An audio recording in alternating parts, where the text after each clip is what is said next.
it's a lot harder than just saying, here's the coin, spend it. So I'm making this process within myself and understanding how I process things myself and exploring what's out there and how can I use it to make what I believe in more present for those around me, so that my own light shines in a way that I could grow from it. And I find it a lot harder than just saying, okay, here, make your own syllabus. And I'm like, oh God, no. You know, it was scary because I'm having to figure out my own reading material.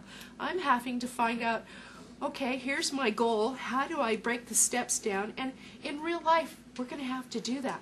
We're not going to have the great guru teacher to say, okay, here's your project.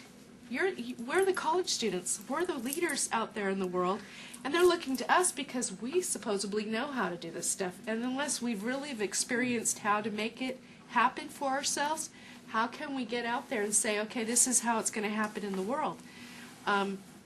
First you have to experience how do you process it. And luckily we have guides. I consider art a guide. You know, kind of like the Jungian theory, where I'm exploring the enlightenment of the dark part of my soul, the shadow work of what is that scary place within me and how do I evolve it and how do I understand myself and all the personality aspects within and take that and have a full experience. And that is very deep work. And I don't know how to say it it's not easy. At least for me, I haven't found it to be real, oh, yay, I'm on this little path and it's all self-centered. And no, it's deep work and it's really intense and it's a lot of effort. And luckily I could say, okay, what are the processes that other people are aware of, and I could reflect those awarenesses with other people and get something back of where I am within myself. And I find this non-evangelical. I find it to be more internalistic and kind of the old Protestant first theology of exploring within, God within, or the Creator within. It's not the evangelical, you know, you have to do it our way and we're going to adopt everything you already do and make it ours. So it's kind of taking those paradigms and theologies and creating it within myself. And I find that I'm looking at what's my experience and how do I work with that experience and what will I remember and what did I learn. And the what did I learn is how does it affect me. So that effect of that learning is a deep, deep process that I wasn't expecting to get from coming here. So I find this a very, not easy path, but a very, very enriching path. I just want to echo a lot of the sentiments that people have shared already, but I was introduced to person-centered learning about 22 years ago, and I remember the experience like it was yesterday, and what really struck me about it was this quite well-known professor showed up at a conference, and we were expecting him to share all his wisdom with us, and he showed up and started firing questions at all of us. And we were totally thrown off by this, and my equilibrium was thrown off, definitely. And the interesting thing was that this guy really made me think a little bit about what was going on, and by the time the whole thing was over, I took that experience with me, and it had a profound impact on my life. And what struck me about this particular person was that he was right involved with the world. He worked with the United Nations, he had traveled across the world, he was working with developing nations and so forth, and I thought, what this guy's got is the willingness to take ideas that I thought were relatively, groundbreaking, and take them and try and integrate them with the mainstream. And this has been, I think, what Maria said, I really resonate with, and about this idea about the container. Just very briefly, I went to the Institute of Transpersonal Psychology, where we used pretty much an identical model where you go deep inside and so forth, and what I witnessed was that myself and my classmates struggling to integrate this with the world around us because we have this nice cozy little container. Right. Yeah. And so what I witnessed were some of my classmates basically withdrew from the world.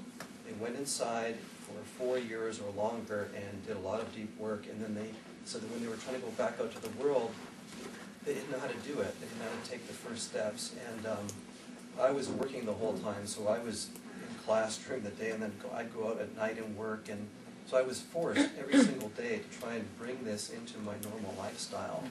And to me, I don't have any magical formulas for that, but to me that is the great challenge. How do we integrate this not only within ourselves, but with the mainstream? Because I actually believe there's tremendous wisdom in conventional and conservative thinking.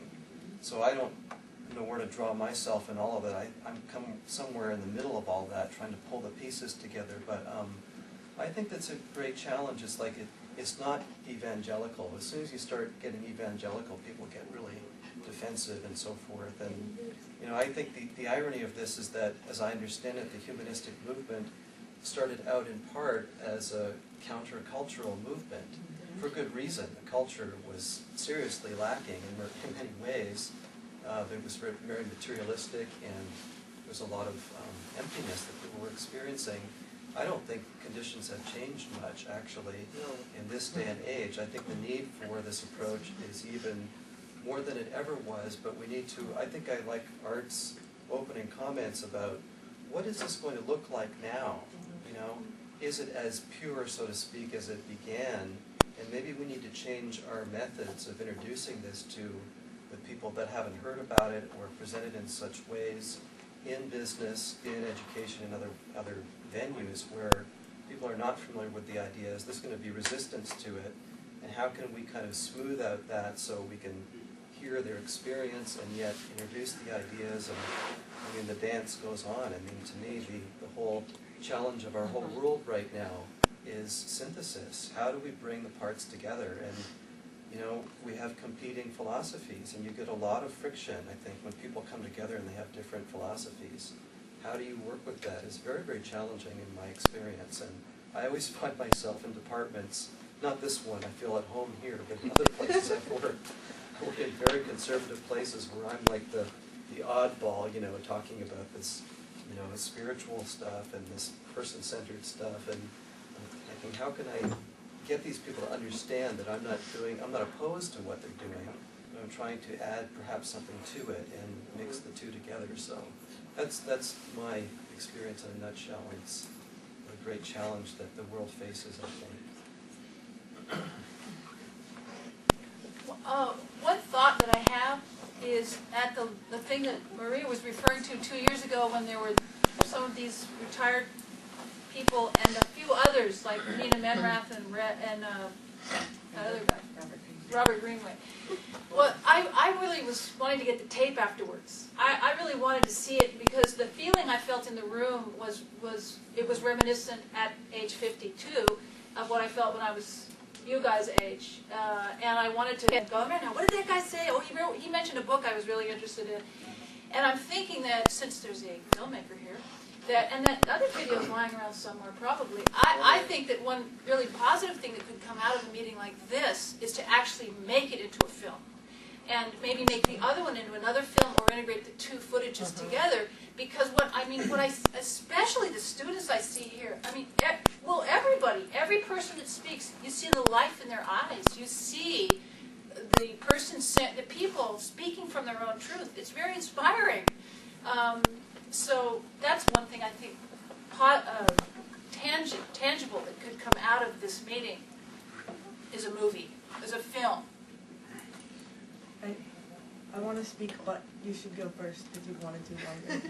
I wanted to go like 10 comments ago, so I don't know if I'm going to be able to go back to what I was going to say. I was going to reflect on what she was saying, and ever since I was a little kid, you know, for as long as I can remember, I wanted to help and do, you know, help as many people as I can and save the world, save the world. And ever since I was a young kid, you know, my parents were saying, you're not going to be able to do it. Just, you know, you're a girl, you need to stay out of it, you can't do it. And, you know, you're not as powerful as a man, you won't ever be able to do it, you know. Just shut up and keep it to yourself or write it in your diary or something. And then, and then it was funny because I was told this so many times that I actually started to believe that I'm really not going to be able to make a difference. So